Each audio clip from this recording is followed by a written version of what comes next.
Marin menampilkan wajah sedihnya. Ia sengaja membuat dirinya menderita karena ditampar oleh Mala. Bahkan rambut Marin yang acak-acakan ia biarkan begitu saja agar terlihat begitu menyakitkan. "Apa-apaan kamu Mala? Bikin malu saja. Cepat pulang," ucap Ardi dengan bengis menarik tangan Mala untuk pulang. Bahkan Ardi meminta maaf kepada para tetangga yang menonton pertengkaran tersebut karena atas ulah istrinya yang membuat suasana senja menjadi gaduh. "Saya minta maaf ibu-ibu. Maafkan istri saya membuat kegaduhan," ucap Ardi melenggang pergi meninggalkan rumah Marin. Marin pun tersenyum. Bisa dipastikan Mala akan diajar habis-habisan oleh Ardi nantinya. Sedangkan dirinya hanya sedikit membuat drama agar bisa membalas Mala hanya melalui Ardi.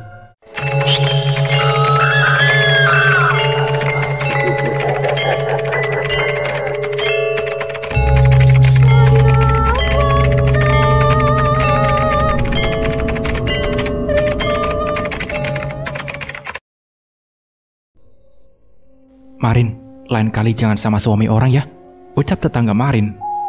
"Iya Marin, masih banyak laki-laki di luar sana malah memilih jadi selingkuhan Ardi." Timbal yang lain geleng-geleng kepala melihat Marin. "Bukannya begitu Bu, saya tidak berniat merebut Bang Ardi. Namun Bang Ardi sendiri yang kesepian dan meminta saya untuk menemaninya," terang Marin apa adanya. "Sama saja Marin, kamu kira kami tidak tahu jika kalian berdua sering tidur bersama? Bahkan beberapa ibu-ibu dan bapak-bapak sering melihat Ardi datang malam-malam ke sini," saut yang lain. "Iya, tolong jangan berzinah Marin," timbal yang lain ikut memojokkan Marin. "Iya Bu, maafkan saya," jawab Marin malu. Ia juga bingung harus bagaimana selain meminta maaf. Selain itu, rumah Marin sudah kembali sepi. Orang-orang sudah bubar bersamaan dengan azan maghrib yang berkumandang. Marin pun sudah masuk ke dalam rumahnya dengan dadanya yang memanas. Emosinya ia tahan-tahan agar tidak saling jambak pada Mala. Padahal tangannya sangat begitu gatal ingin membalas tamparan Mala. Namun sengaja ia tahan-tahan agar orang yang melihat pertengkaran mereka merasa iba pada dirinya. Tangan Marin terkepal kuat. Ia sangat ingin mengeroyok Mala jika tidak ada orang yang melihatnya. Ia sangat benci perempuan itu. Karena perempuan itu ia dibandingkan oleh Ardi. Bahkan karena perempuan itu pula Ardi berani menghina dirinya. "Sialan perempuan itu, akan kuhancurkan kau," desis Marin. Tidak peduli jika bukan waktunya ia berkunjung ke kediaman Ki Daus. Ia benar-benar marah pada Mala. Ia ingin secepatnya melihat perempuan itu hancur karena telah mempermalukan dirinya di hadapan orang-orang. Dan malam itu juga Marin membawa sakit hatinya kepada Ki Daus. Di tengah rintiknya hujan, Marin terus mengendari sepeda motornya dengan kecepatan tinggi. Saat di tanjakan terakhir, Marin memberhentikan motornya di halaman rumah kayu minimalis itu. "Ki, ini saya Marin," panggil Marin. Tidak lama, pintu pun terbuka. Di balik pintu tersebut nampaklah sosok Ki Daus. "Masuklah, sepertinya ada hal yang penting," ucap Ki Daus. Dan tanpa basa-basi, Marin pun menceritakan semuanya. Ia juga menceritakan jika Mala berani menampar dirinya di hadapan umum. Melihat Marin yang begitu kesal, dukun di depan Marin hanya tersenyum menanggapi ceritanya. "Itu berarti ilmu perusak rumah tangganya sudah berjalan dengan semestinya," ucap Ki Daus. Tapi Ki, itu membuat diri saya rugi. Saya dicap wanita perebut," ucap Marin. "Nah, itu biarkan saja. Biarkan rumah tangga mereka hancur. Kau tidak perlu mendengarkan ocehan di luar sana," ucap Ki Daus mengingatkan tujuan awal Marin. "Lalu sekarang bagaimana Ki?" tanya Marin lagi. "Kau maunya bagaimana?" tanya Ki Daus lagi.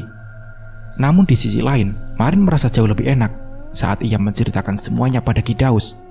Ia yang tidak memiliki tempat cerita akhirnya lebih memilih mengadu pada Ki Daus. "Saya ingin kehancuran Mala Ki," ucap Marin. Ki Daus menganggukkan kepalanya dan sambil berkata, "Baiklah, akan saya pastikan besok perempuan itu sudah hancur," ucap Ki Daus. Marin menganggukkan kepalanya. Ia tidak tahu apa yang diperbuat Ki Daus. Namun yang pasti, ia hanya ingin terima beres saja. Ki Daus kembali memperhatikan foto Mala. Nampak mulut beliau komat kamit membacakan sesuatu. "Kehancuran apa yang kau inginkan pada perempuan itu?" tanya Ki Daus. "Buat dia gila Ki," jawab Marin. "Baik, Jika besok saya berhasil membuat dia gila, maka kamu bersiaplah untuk selalu memberikan hak saya, kata Ki Daus. Berhubungan badan, Ki? Tanya Marin serius. Ki Daus menganggukkan kepalanya dan sambil berkata, iya, saya menginginkan tubuhmu selalu, jawab Ki Daus. Iya Ki, baik, saya setuju, jawab Marin pasti. Ki Daus mengambil beberapa benda tajam, lalu beliau memasukkannya ke dalam air serta mengaduk-adukannya. Marin yang memperhatikannya hanya bisa melongo saja, tak mengerti apa yang dilakukan Ki Daus. Sesekali foto malah beliau cipratkan air yang sudah bercampur benda-benda tersebut. Lihatlah besok, ucap Ki Daus. Sudah Ki? Tanya Marin. Iya, sudah. Terus efeknya apa Ki? Tanya Marin. Bukannya kau menginginkan dia gila? Kekeh Ki Daus. Marin mengiyakannya. Jika sudah Ki Daus yang bertindak, maka ia sudah cukup tenang. Ia pasrahkan semuanya kepada Ki Daus yang terkenal dengan kehebatan beliau. Setelah selesai mengerjakan malah, sudah bisa dipastikan Ki Daus langsung meminta upah beliau. Maka Marin pun bersiap-siap untuk kembali melayani dukun di depannya kini. Pergulatan semakin panas, ditambah dengan cuaca yang sangat mendukung, dengan gerimis yang membuat suasana menjadi lebih dingin. Ki Daus dengan nafsu yang tinggi membuat Marin kewalahan. Bahkan beberapa kali Marin meracau menyebut-nyebut nama Ardi sebagai imajinasinya. Tanpa terasa sudah 1 jam mereka melakukan itu, sehingga membuat Ki Daus mencapai puncaknya. Bagaimana rasanya? Tanya Ki Daus. Marin sudah menutup matanya. Ngantuk menyerang dirinya dengan badan yang lelah. Iya Ki, enak banget, jawab Marin dengan suara lemahnya. Kau berhubungan dengan saya, tapi malah meracau menyebut nama Ardi, protes Ki Daus. Marin hanya tersenyum kecil. Ia meminta maaf kepada Ki Daus karena memikirkan dengan Ardi yang merasa jauh lebih nikmat dan cepat mencapai puncak. Sudah 1 minggu ia melakukannya pada Malah. Perempuan itu benar-benar memulai kehancurannya, sedangkan Ardi malah semakin nempel dengan dirinya. Tidak memikirkan tetangga yang selalu ikut campur urusan mereka, karena ia yang menjalani semuanya ini. Bang, bagaimana keadaan istri kamu di sana? Tanya Marin kepada Ardi. Ya, begitulah. Di sana ada sepupunya yang ngurus. Kalau di sini aku tidak bisa bekerja, jawab Ardi. Marin begitu puas melihat Malah terpuruk. Ki Daus sudah tahu jika Malah hamil dan beliau menjadikan target janin yang Malah tunggu-tunggu kini harus kehilangannya lagi. Sengaja Marin memasang mimik wajah yang prihatin. Namun di balik itu semua adalah ulah dirinya. Kini Malah tak mau ikut dengan Ardi lagi. Sedangkan Ardi juga tidak mau menjemput Malah. Ia biarkan saja Malah tinggal di rumah orang tuanya. Ardi sudah terbiasa hidup tanpa Malah. Perempuan itu selalu mengedepankan kepentingan yang lain daripada dirinya, hanya karena Malah lebih pandai dalam segala hal. Lambat laun, hubungannya dengan Ardi sudah tidak disembunyikan lagi. Bahkan mereka tanpa malu-malu sering pergi berdua seperti hubungan suami istri pada umumnya. Sempat warga menegur keduanya, namun Ardi dan Marin malah memberikan alasan secepat mungkin mereka akan meresmikan hubungan mereka. Maka para warga tidak jadi membuat hukuman pada mereka. Waktu terus berjalan. Marin sering pula pergi ke kediaman Ki Daus untuk menanam benda-benda di tubuhnya agar semakin memikat. Tak terhitung benda yang masuk ke dalam tubuh Marin, dari bermacam-macam bunga sampai benda aneh lainnya. Saya ingin kecantikan yang abadi, Ki, ucap Marin. Apapun yang diminta Marin, dengan cepat pula Ki Daus memberikannya demi menyenangkan Marin. Berbulan-bulan sudah Marin menjalani kehidupan begini. Bahkan tak terhitung pula seberapa banyak kali dia sudah melayani lelaki tua itu. Walaupun ia berhubungan dengan Ki Daus, namun tidak membuat Ardi kalah. Bahkan hubungan di antara keduanya semakin harmonis. Semakin ingin meresmikan hubungan mereka, maka semakin sering Ki Daus meminta haknya. Sampai Marin tiba-tiba merasa ada perubahan dalam dirinya. Ia sering merasakan pusing dan tak nafsu makan. Ia menceritakan pada Ardi, sedangkan lelaki itu hanya tersenyum melihat wajah Marin yang ketakutan. Semoga membuahkan hasil ya, ucap Ardi. Maksud kamu apa bang? Tanya Marin. Lalu Ardi memberikan sebuah tes alat kehamilan pada Marin. Dengan ragu, Marin mengambilnya dan memeriksanya sendiri. Marin keluar dari kamar mandi. Ia menyodorkan sebuah tes tersebut, dan dengan sumringah Ardi menyambutnya dengan perasaan yang entah. Namun terlihat mata lelaki itu penuh binar kebahagiaan. "Sayang, kamu hamil?" ucap Ardi dengan wajah bahagianya. Marin pun tak kalah terkejut setelah melihat hasil tes tersebut. Berbanding terbalik dengan Ardi, Marin terlihat ketakutan, raut wajahnya begitu syok. "Abang senang kamu hamil. Pokoknya secepat mungkin kita resmikan," ucap Ardi dengan binar bahagia. Marin tak bisa berkata-kata lagi. Sungguh ia terkejut dengan hasil garis 2 tersebut. "Akhirnya aku punya anak dari kamu, Marin," ucap Ardi dengan perasaan yang tak bisa ia gambarkan. "Kamu kenapa diam saja?" kata Ardi heran melihat Marin yang bengong. Marin pun tersenyum. "Tidak apa-apa bang, aku kaget saja," jawab Marin. "Kapan kita mau nikah, Marin?" tanya Ardi. "Aku terserah abang saja. Kira-kira kapan waktu yang tepat, bang?" ucap Marin menyerahkan semuanya kepada Ardi. "Paling lambat bulan depan kita sudah nikah. Soalnya abang ada yang diurus dulu tentang Mala dan memberitahu pada orang tua juga," jelas Ardi. Marin mengangguk setuju. 1 bulan lagi dan itu tidak akan lama lagi. Setelah Ardi pulang, Marin nampak stres. Ia kepikiran jika yang ia kandung bukan anak Ardi, karena ia berhubungan badan tanpa memakai pengaman maupun dengan Ardi ataupun dengan Ki Daus. Marin memijit pelipisnya. Ia bingung tidak tahu anak siapa yang ia kandung. Namun di sisi lain, ia berharap jika saat ini ialah anak Ardi. Walaupun Marin tidak rutin berhubungan, tapi bisa saja ia hamil anak Ardi. Sedangkan ia berhubungan dengan Ki Daus memang rutin. Bahkan lelaki tua itu selalu meminta haknya sama beliau, sehingga membuat Marin tertekan. Tak jarang pula, Marin selalu memberikan penolakan. Namun yang ia dapatkan adalah berupa sebuah ancaman. "Apa aku gugurkan saja kandungan ini?" batin Marin. Hal yang ia takutkan ialah jika anak tersebut lahir dan ternyata tidak mirip dengan Ardi, itu bisa menjadi tanda tanya. Maka kemungkinan besar itu adalah anak dari Ki Daus. Marin bergigit ngeri memikirkannya.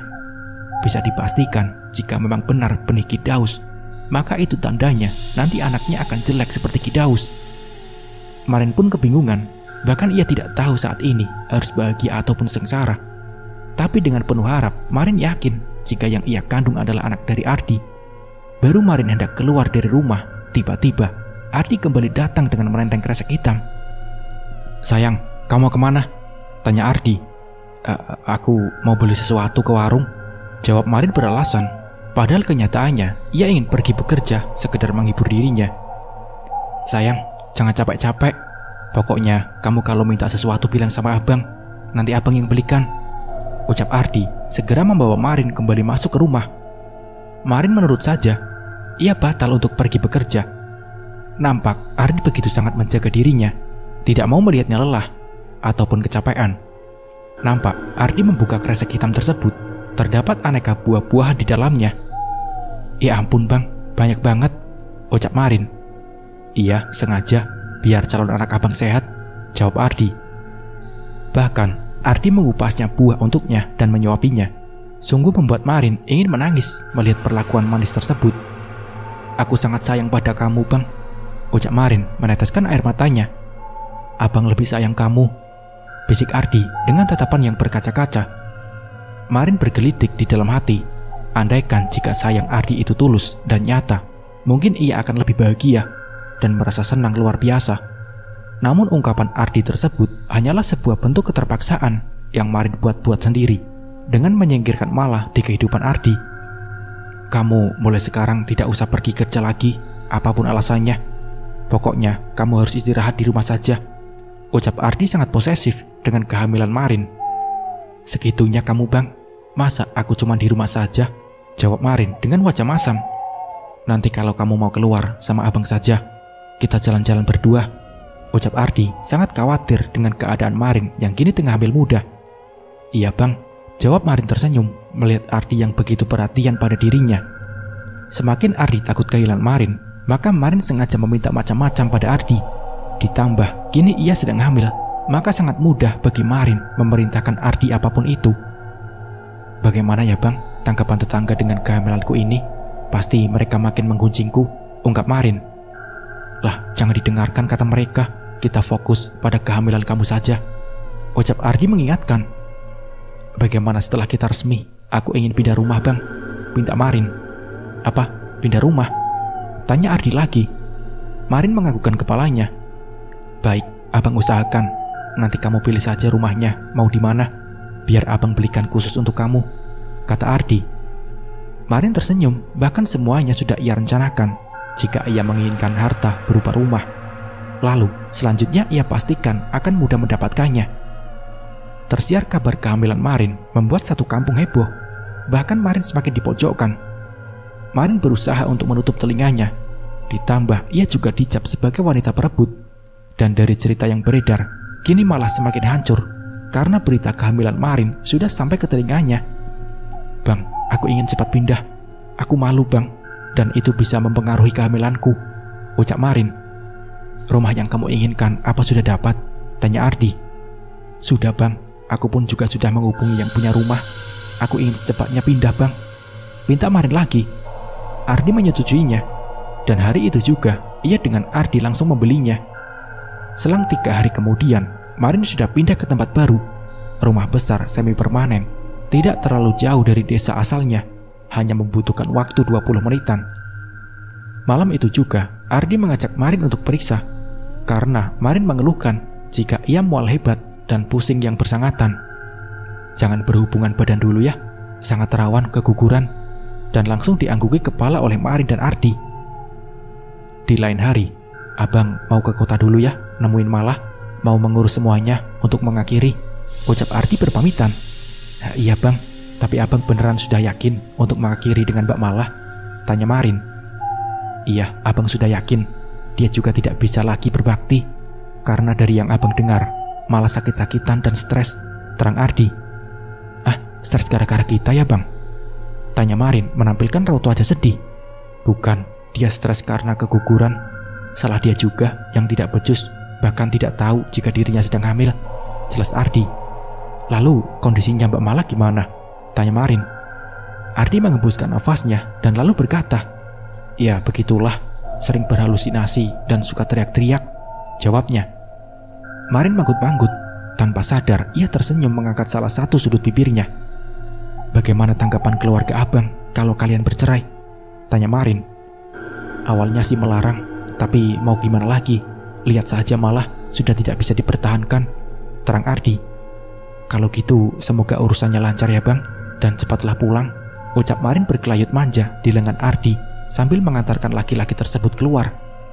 Abang pergi dulu ya, kamu di rumah saja istirahat, jangan kemana-mana, ucap Ardi. Marin pun mengiyakannya. Lalu setelahnya mobil Ardi pergi di halaman rumah dan hilang di antara tikungan. Marin masuk ke dalam. Ia merebahkan tubuhnya di atas ranjang. Pikirannya melayang-layang. Bahkan kini ketakutan untuk kehilangan Ardi itu adalah ketakutan besar. Marin sangat mencintai lelaki itu. Bahkan ia sudah melakukan pengorbanan yang besar hingga sejauh ini. Marin bertekad untuk mengakhiri semuanya. Jika hubungan mereka sudah diresmikan, maka Marin tak perlu takut kehilangan Ardi lagi. Sejak ia hamil, Marin tak pernah lagi pergi ke kediaman Ki Daus. Ia benar-benar menjaga kesehatan dan kandungannya. Bahkan Ardi begitu telaten menjaga dan memeriksa keduanya agar bayi yang Marin kandung benar-benar sehat dan kuat. Ardi pun tidak berani meminta haknya pada Marin. Ia lebih baik menahan diri daripada harus menuntaskan hasratnya karena dikhawatirkan kandungan Marin akan terguncang. Sore itu, Marin merasakan gelisah. Ia tidak tahu apa. Sejak kemarin juga ia merasakan seperti ada yang memanggil dirinya terus. Marin berpendapat jika kini Ki Daus yang membuat dirinya gelisah. Ardi masih berada di kota. Bahkan Ardi juga sudah memberikan kabar jika ia akan pulang besok. Saat ini adalah kesempatan besar yang Marin miliki untuk menemui Ki Daus. Ia sudah lama tidak ke sana. Bahkan kali ini ia ingin menemui Ki Daus untuk mengakhiri semuanya. Marin langsung bersiap sebelum sore. Bergegas dirinya menaiki motor membelah jalanan. Kali ini cukup jauh dan lebih lama di perjalanan karena ia sudah pindah dari alamat sebelumnya. Marin membawakan uang yang cukup banyak untuk Ki Daus. Ada beberapa cincin emas juga yang Marin bawa untuk nantinya diserahkan pada Ki Daus sebagai mahar. Maghrib pun tiba. Ia sudah memasuki desa Ki Daus. Marin terus melajukan motornya. Jalanan yang terjal membuat ia penuh kehati-hatian mengendarai motornya. Tiba sudah dirinya di depan rumah Ki Daus, yang setiap harinya pintu itu selalu tertutup rapat. Kecuali ada tamu yang datang, maka Ki Daus baru akan membukanya. Marin mengetuk beberapa kali pintu tersebut. Sesekali dirinya menoleh ke sekitar yang sudah mulai gelap. Dan tidak lama pintu itu terbuka. Nampak Ki Daus dengan raut yang tidak seperti biasanya. "Ki Daus, maaf, saya baru bisa ke sini," ujar Marin sambil memasuki rumah dukun tersebut. Ki Daus tak menyaut. Beliau langsung meminta Marin duduk terlebih dahulu. "Saya pikir kau sudah lupa," ucap Ki Daus. Marin pun tersenyum. "Saya tidak akan melupakan sampean, Ki. Bahkan saya sangat berterima kasih pada Ki Daus. Kini saya sudah berhasil berkat Aki," ungkap Marin. "Dan ini saya membawakan uang buat Ki Daus sebagai rasa terima kasih saya yang sebesar-besarnya," sambung Marin. "Kenapa kau membawakan saya uang? Saya tidak butuh itu. Saya membutuhkan kamu," jelas Ki Daus. "Maaf Ki, saya sudah tidak bisa lagi. Kini saya sekarang lagi hamil muda," terang Marin. Ki Daus tersengang mendengar Marin yang tengah mengandung. "Kenapa tidak bisa?" tanya Ki Daus. "Saya sangat menjaga kehamilan saya, Ki. Ardi begitu bahagia mendengar saya hamil. Dan kini saya lagi hamil muda, Ki," jelas Marin. Ki Daus tersenyum. "Biasa saja, yang kau kandung itu adalah anak saya," ucap Ki Daus. Marin hanya terdiam. Dalam lubuk hati, Marin pun mengiyakan jika yang ia kandung ialah anak dari Ki Daus. Karena hanya dengan beliau Marin rutin berhubungan. "Mari, ikut saya," pinta Ki Daus meminta haknya kembali. "Maaf Ki, saya kali ini tidak bisa," jawab Marin. "Kau menolak?" tanya Ki Daus serius. Bahkan mata beliau menatap Marin dengan tatapan tajam. "Iya, saya menolak," jawab Marin hendak meninggalkan pergi. Ki Daus terbahak mendengar penuturan Marin. Lelaki itu bahkan sedikit memaksa Marin untuk meminta dilayani. "Tidak Ki, saya tidak mau," ucap Marin hendak beranjak pergi. Marin pun sebetulnya sudah jenuh, capek, bahkan ia merasakan dimanfaatkan oleh Ki Daus. Semua ini ia lakukan hanya ingin mendapatkan keuntungan. Namun, Marin merasa ia juga dirugikan oleh dukun itu. Tak tahu waktu, jika Marin berkunjung ke tempat Ki Daus, maka lelaki itu selalu meminta haknya, yang mampu membuat Marin muak. "Menurutlah sama saya. Jika tidak mau, apa yang kau miliki sekarang, saya hancurkan kembali," ucap Ki Daus penuh penekanan. Marin tidak berani menolaknya lagi. Itu adalah titik kelemahannya. Ia tidak mau kehilangan Ardi.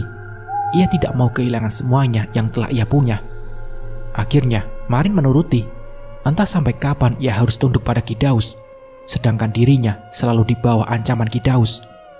"Berbaringlah," titah Ki Daus. Marin yang menjaga kandungannya, bahkan Ardi pun tidak berani meminta Marin melayaninya. Kini dengan mudahnya, ia memberikannya pada Ki Daus. Marin menggelengkan kepalanya dan sambil berkata, "Pelan-pelan Ki." Ki Daus tersenyum melihat Marin yang meringis. Bahkan ia beberapa kali meminta Ki Daus untuk lebih hati-hati agar tidak berdampak pada kandungannya. Beberapa saat permainan mereka selesai, Ki Daus tersenyum puas melihat Marin yang seperti gelisah begitu mengkhawatirkan kondisi kehamilannya. Segera Marin pun bangkit dan meminta izin untuk pulang. Entah kenapa ia begitu benci pada Ki Daus. Padahal sebelumnya ia begitu menikmati percintaan mereka. "Malam Jumat nanti kau datang lagi. Kita akan melakukan ritual seperti biasanya," pinta Ki Daus. Marin terdiam sejenak. Ada sesuatu yang ingin ia bicarakan serius. Dan ragu-ragu ia berkata, "Ki, saya ingin mengakhiri ini semua," ucap Marin memberanikan diri mengutarakan niatnya. Yang ingin berhenti melakukan ritual itu. "Kenapa?" tanya Ki Daus. "Karena saya sudah mendapatkan semuanya Ki," jawab Marin. "Itu tidak semuanya Marin. Kau harus tetap melakukan ritual itu sampai kapanpun," jelas Ki Daus. "Tapi Ki, saya sudah merasakan cukup," jawab Marin. "Jangan pernah berniat untuk berhenti. Menurutlah sama saya," tegas Ki Daus. Marin menggelengkan kepalanya. Segera ia beranjak dan hendak melangkahkan ke pintu. Namun dengan sigap, Ki Daus langsung menghentikan langkah Marin. Marin pun berteriak. Ketika Marin berteriak, tangan Ki Daus melingkarkan tangannya pada leher Marin. "Kau membuat saya murka," lirik Ki Daus. Saya tidak mau Ki. Saya sudah capek. Bahkan saya merasa dikekang oleh Aki. Saya ingin berakhir semuanya," jelas Marin emosi. Ki Daus kian mengeratkan lengan beliau pada leher jenjang Marin. Beliau nampak marah ketika Marin ingin mengakhiri semuanya. jangan coba-coba untuk kabur atau ingkar. Jika kau tidak mau bernasib sama dengan orang-orang yang saya buang di sumur. Jelas Ki Daus. Marin langsung merinding. Ia mengerti apa yang dimaksud oleh Ki Daus. Dukun itu mengancam dirinya jika ingkar atau mencoba mengakhiri semuanya, maka ia akan bernasib tragis di sumur belakang rumah Ki Daus dengan potongan kepala. Sedangkan bagian tubuh lainnya Ki Daus makan dan beliau hidangkan pada tamu-tamu yang datang, termasuk dirinya yang pernah mencicipi daging manusia yang pernah Ki Daus sajikan. Marin bergidik ngeri jika kepalanya yang menjadi penghuni sumur tersebut. Pikirkan baik-baik, bisik Ki Daus. Marin segera pergi. Bergegas ia meninggalkan rumah Ki Daus dengan wajah yang pucat setelah dirinya diancam dengan ancaman yang menakutkan. Marin rasa jika ia mengakhiri dengan Ki Daus, maka ia yakin Ardi tidak mungkin meninggalkannya. Apalagi saat ini ia sedang hamil, dan Ardi hanya tahu jika dirinya hanya berhubungan dengan dia. Besoknya, Ardi memperhatikan Marin yang terus melamun, seperti seseorang yang banyak beban. Sayang, kau kenapa? Tanya Ardi. Tidak apa-apa bang, aku hanya takut kehilangan kamu, jawab Marin. Ardi tergagah mendengarnya. Tenang saja, abang janji tidak akan pernah meninggalkan kamu, jawabnya. Hari terus berganti. Sering, Marin secara diam-diam pergi ke kediaman Ki Daus hanya untuk melakukan ritual dan memberikan hak dukun tersebut. Walaupun tidak sesering dulu, namun Marin terus berusaha agar ia tidak terus diancam oleh Ki Daus, karena sedikit banyaknya ia begitu takut jika Ki Daus membuat kehancuran pada dirinya. Tanpa sepengetahuan Marin, ia dibuat tak bisa lepas dari Ki Daus. Bahkan kini Ki Daus berusaha agar Marin bisa menghilangkan Ardi dari kehidupannya. Ki Daus mulai berkhianat. Beliau juga tidak mau jika Marin hidup bahagia dengan lelaki itu, sedangkan Marin mendapatkan semuanya atas bantuan beliau. Diam-diam, Ki Daus juga memberikan guna-guna pada Marin. Sering perempuan itu mengeluhkan sakit pada bagian kepalanya. Sedangkan Ardi jarang ada di rumah. Lelaki itu sering pergi ke kota dalam urusan pekerjaan dan menuntaskan semuanya dengan Mala. Marin tak pernah terpikir lagi dengan Mala. Yang ia tahu, Mala sudah stres. Dan kini, Ardi masih mengurus perceraian mereka. Ia menyerahkannya pada Ki Daus, sedangkan dukun tersebut tidak tahu menahu lagi. Beliau malah membuat Marin yang tak bisa lepas. Karena beliau benar-benar menyukai Marin. Bahkan beliau sejak awal tidak rela jika Marin hidup bahagia dengan Ardi. Sudah 1 bulan lebih, Marin tidak pernah berdatang ke kediaman Ki Daus. Sedangkan dukun itu semakin frustasi karena Marin tak pernah datang. Ia tidak mau lagi berurusan dengan Ki Daus. Yang Marin pikirkan hanya kandungannya dan keselamatan dirinya. Sejak 1 bulan terakhir ini pula, Marin sering mengeluhkan sakit di bagian intinya, sehingga tak mampu membuatnya berjalan. Ardi yang sesekali datang menemui Marin merasa aneh, karena jika ia bersama dengan Marin, hatinya gelisah, bahkan menatap Marin seakan timbul rasa benci. Bang, aku sakit, ucap Marin. Maaf ya Marin, abang bohong. Sebetulnya abang belum mengurus perceraian dengan Mala karena keluarga melarang kami untuk cerai, ujar Ardi. Lalu kenapa abang sering pergi ke kota? Itu untuk apa? Tanya Marin begitu terkejut mendengar penuturan Ardi. Abang dipinta membawa Mala berobat, jawab Ardi jujur. Marin berteriak frustasi, tak menyangka jika Ardi berbohong padanya. Kini Ardi menggenggam tangan Marin. Lelaki itu berjanji jika anak yang Marin lahirkan benar anak dia, maka Ardi akan menikahinya dan bertanggung jawab. Namun saat ini, keluarga besar mereka masing-masing tidak bisa mempercayai Marin sebelum menunggu anak itu lahir. Jadi, abang meragukan juga? Tanya Marin. Ardi memilih tidak menjawabnya. Lelakinya itu bahkan meminta Marin untuk bersabar sedikit dahulu. Dan Ardi juga berjanji untuk mengirimkan uang pada Marin agar bisa menjaga kandungannya sendiri. Abang mau pergi? Tanya Marin. Iya, abang dipinta orang tua untuk tinggal di kota, jawab Ardi sedikit berat meninggalkan Marin. Marin hanya menangis melihat Ardi berpamitan, meninggalkan dirinya sendirian di rumah sebesar ini. Tak peduli dengan kehamilannya lagi, Marin kembali menemui Ki Daus untuk meminta bantuan. Rupanya kau datang lagi, ucap Ki Daus. Ardi berubah Ki, terang Marin. Kau harus tahu, kini istrinya sudah kembali. Bahkan dari penerawangan saya, Ardi juga sudah sadar, jelas Ki Daus. Marin yang mendengarnya begitu terkejut. ini adalah pertanda buruk baginya. Lakukanlah yang terbaik secepat mungkin, Ki, pinta Marin. Ki Daus terbahak. Beliau sudah tidak mau membantu Marin lagi. Sangat disayangkan jauh-jauh Marin pergi, tapi permintaannya ditolak. Saya akan memberikan apa yang Aki pinta, ucap Marin. Ki Daus menggelengkan kepalanya. Beliau tidak mau membantu Marin lagi, dengan alasan beliau juga tidak mau kehilangan Marin dan melihat perempuan yang beliau sukai hidup dengan lelaki lain. Marin sadar ada yang aneh dari tatapan Ki Daus. Mata beliau mengujam, bahkan membuat Marin lupa akan segalanya. Lupakan Ardi, hiduplah bersama saya, bisik Ki Daus yang juga tak mau rugi kehilangan Marin. Marin yang sudah terhipnotis, pikirannya menjadi kosong, tatapannya sendu, dan sekejap Marin hanya menurut pada Ki Daus. Sejak hari ini, Marin dinyatakan hilang, tidak tahu keberadaan Marin. Bahkan beberapa kali Ardi mencari Marin, namun nihil, tidak membuahkan hasil. Sedangkan Ardi sudah kembali bahagia dengan Mala. Sampai saat ini, Ardi tidak sadar jika dirinya dipelet oleh Marin. Hanya pihak keluarga dan Mala yang mengetahui perubahan sang suami, dan secara diam-diam mereka mengobati Ardi. Di tempat yang berbeda, Marin dikurung di ruangan temaram. Ia hanya menghabiskan waktu di kamar melayani nafsu dukun itu, sehingga membuat Marin keguguran tanpa rahim yang dibersihkan, sehingga membuat perut bagian bawah dan bagian intinya membiru atas ulah Ki Daus.